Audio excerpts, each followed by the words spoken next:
Media को जगह दे दीजिए। मीडिया को माइक चला गया है सर, माइक चला गया है। अब मीडिया को जगह देने का आप आगे बढ़ो।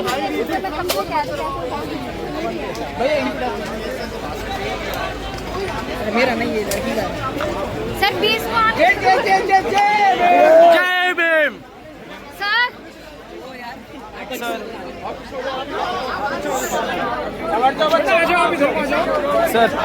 सर जय भीम सर। अरे यार मुझे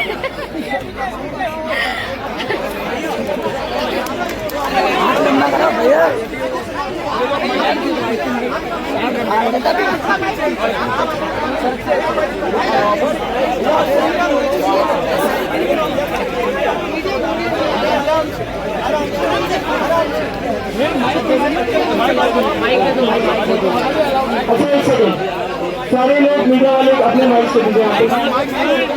आप सर थोड़ा सा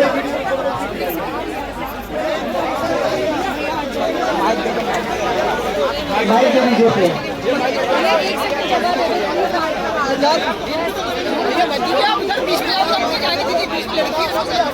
हम क्या दिख रहे माइक दे दीजिए अपने आप एक बार।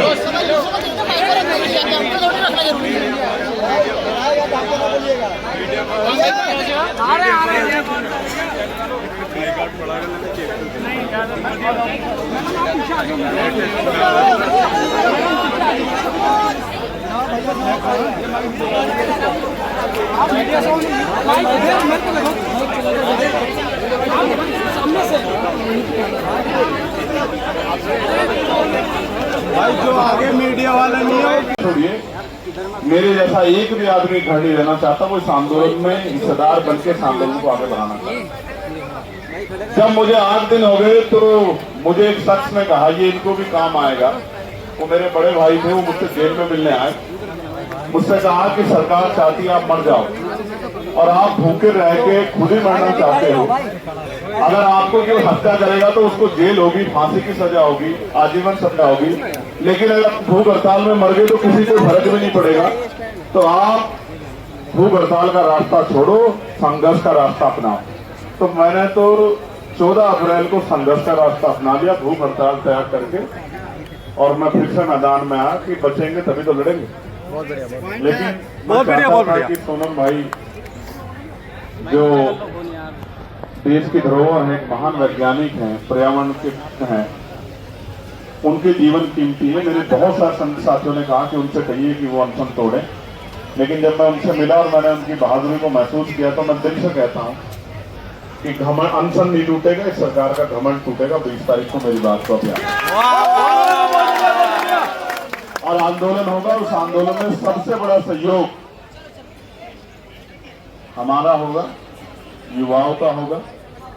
और इतना बड़ा आंदोलन होगा कि सरकार जो है संसद में भी घिरेगी और सड़क पे भी घिरेगी, संसद के बाहर भी घिरेगी। इस बात का मैं आपको विश्वास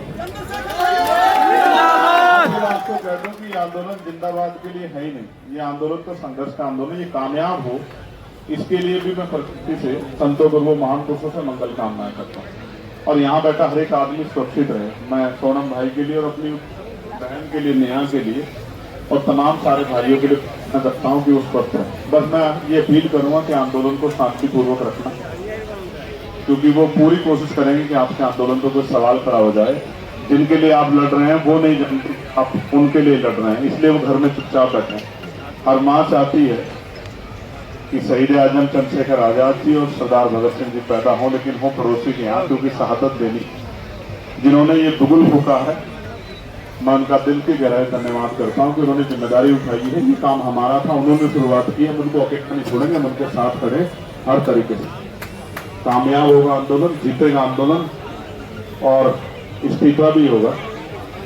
मैं प्रधान जी के लिए कहूँगा, धर्मेंद्र प्रधान जी, जो मैंने मंच से भी कहा था कि कुर्सी तो है, तुम्हारा जनाजा थोड़ा ही है।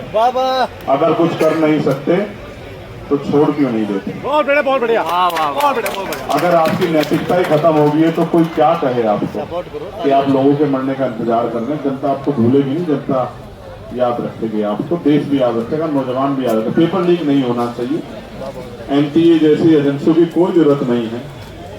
फेयर सिस्टम हो, बच्चों के भविष्य पे हमला ना हो, बच्चों के भविष्य का खिलवाड़ ना हो, इसकी जिम्मेदारी सरकार की है।